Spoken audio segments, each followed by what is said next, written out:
Hello there, and welcome to Cityline. I am zooming from my kitchen into your home, and it's always great to be with you. We have a great hour ahead of us. Later on, we'll be talking with Nine Line Veteran Services. We'll get a chance to chat with them and find out what they are up to here in our community. Northwest Furniture Bank, Jeremy will be checking in. Rumor has it he is traveling to some unknown destination and going to pull over and do an interview with us. He'll be checking in about how Chair Affair, their fundraising event, went, and also what is going on with Northwest Furniture Bank as we speak. Tacoma Whole Child, January is Tacoma Whole Child. And so we will have Lauren Allen, who is the director of Tacoma Whole Child, here to talk about our children and schooling and everything you need to know about that. The Humane Society is here with our Pet of the Week. And right now, I have three individuals who are here to talk about a community arts project. So please join me in welcoming Olivia Allison. You are a Tacoma Arts Commission member. Welcome, Olivia. Thank you so much, Amanda. It's so good and exciting to be here. Well, it's great to have all of you here. And Christina Butcher, you are the publisher of Blue Cactus Press. Welcome, Christina. Hello. Good to have you here this morning. And rounding out, Mr. F. Jerome Davis, known as JD Davis, you are the CEO and president of Way Out Kid. Welcome, JD. It's good to see you. Likewise, it's good to see you too, Amanda. Thanks for having me. Oh, it's great to have all three of you here. So, Olivia, for people who are kind of scratching their head going, what is community arts project funding and how do I get a piece of it? What do you say to them? So I would definitely tell them, so basically like our community arts funding project, we provide financial support to organizations and groups that provide like publicly accessible art just around the community, and it's across all different art disciplines. I mean, dance, writing, music, theater, I mean, all of the art forms that you can think about. And so basically we just provide support for those communities who are also have a strong focus when it comes to being equitable, being inclusive, and being accessible. So it's a really cool opportunity even to give artists in our community a chance to just produce a piece of art for their community to benefit the community and unify everyone together. Wow, that was the best definition. Well, so Olivia, to tag on to that then, what sort of programming does Tacoma Arts Commission support through the community art project funding? And if you can help us understand how they connect.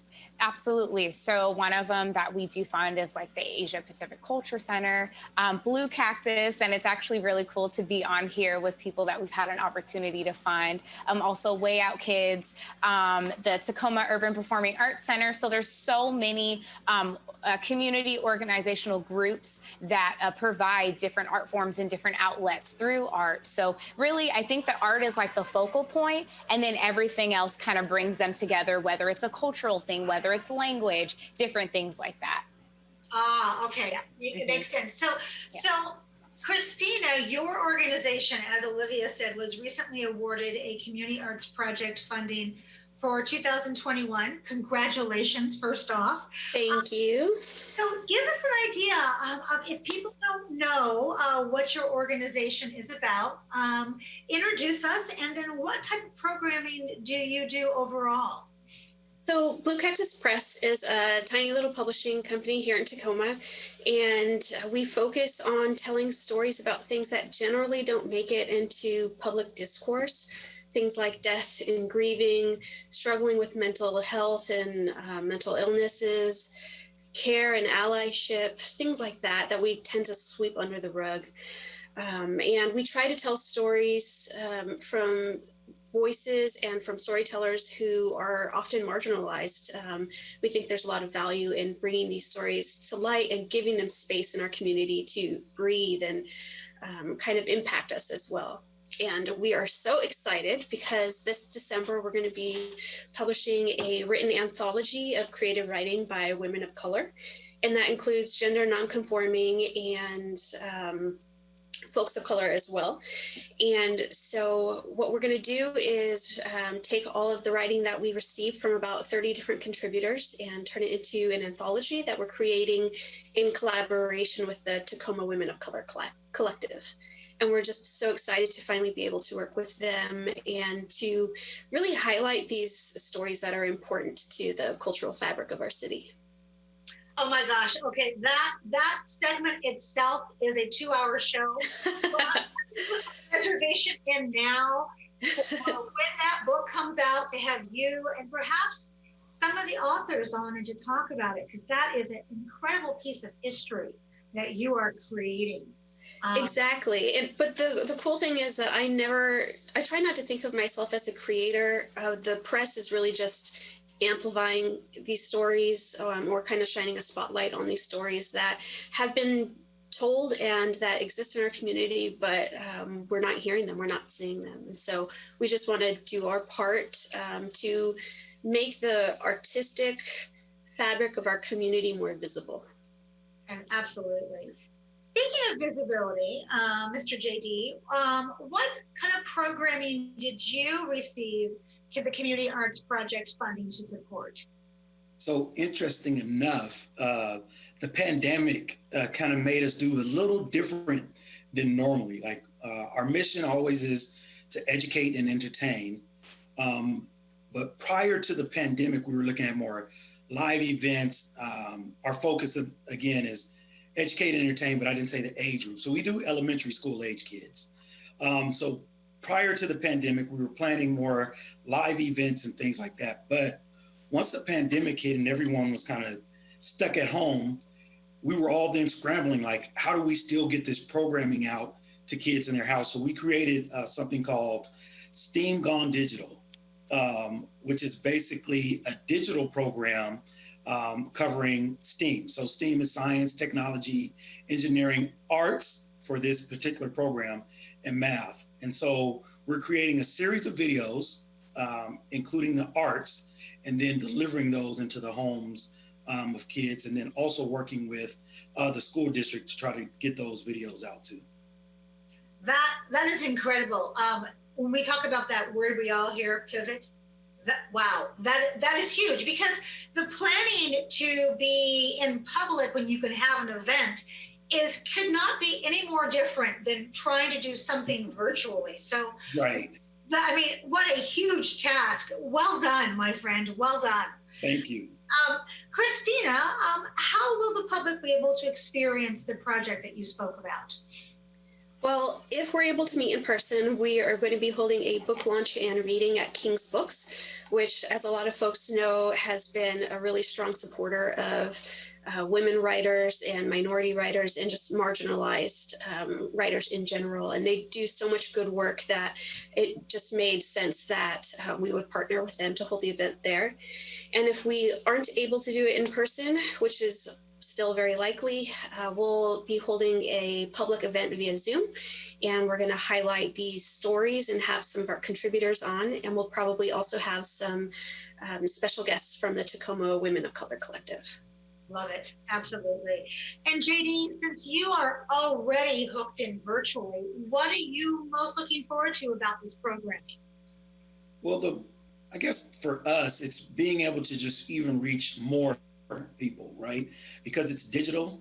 Now it can, you have the viral aspects of things, you have the sharing aspects through our social media, and then with all the help we're getting from the city, I think it's just even getting a larger audience involved in the programming and more kids being able to experience the things we're doing.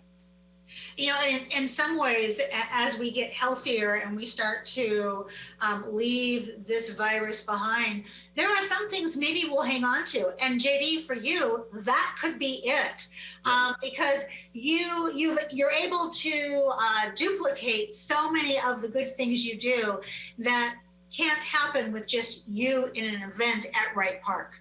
Right, absolutely. I mean, and even statistics say like video consumption has went up like 59% since, the pandemic.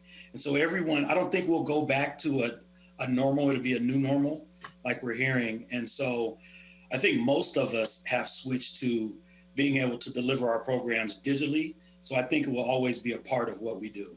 Hopefully we can get back to the live stuff too, but digital will also always be a part of how we deliver.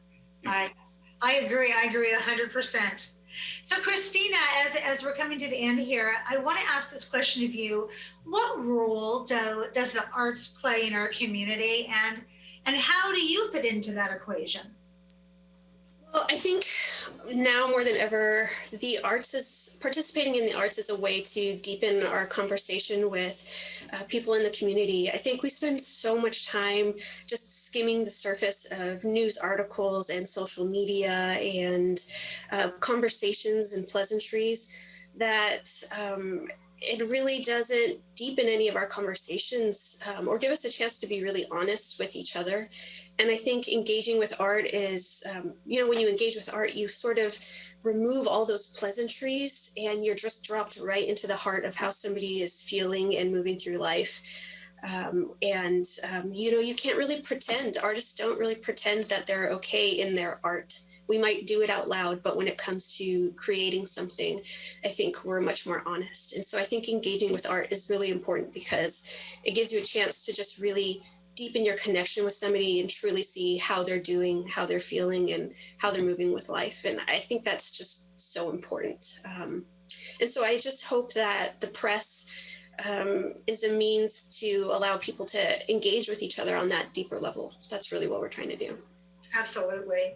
And of course, Olivia, I was going to ask you why funding support is important for these community projects. But after what Christina just said, I think we have the answer. So that Absolutely. I do want to ask you now, in your opinion, what impact does arts and culture have on our community?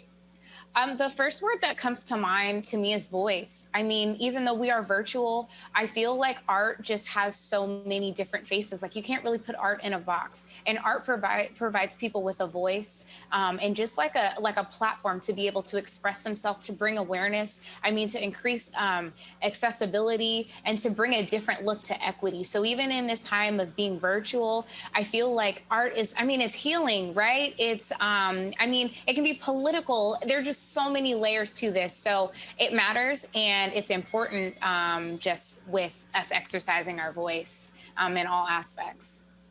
Well, on that note, I'm going to say thank you to all three of the artists here today for your vulnerability, your transparency, for your courage, and for your confidence.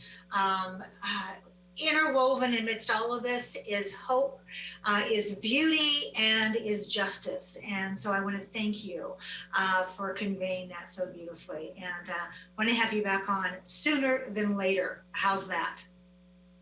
Sounds great. Thanks, Amanda. Appreciate it. Thank you. Thank you.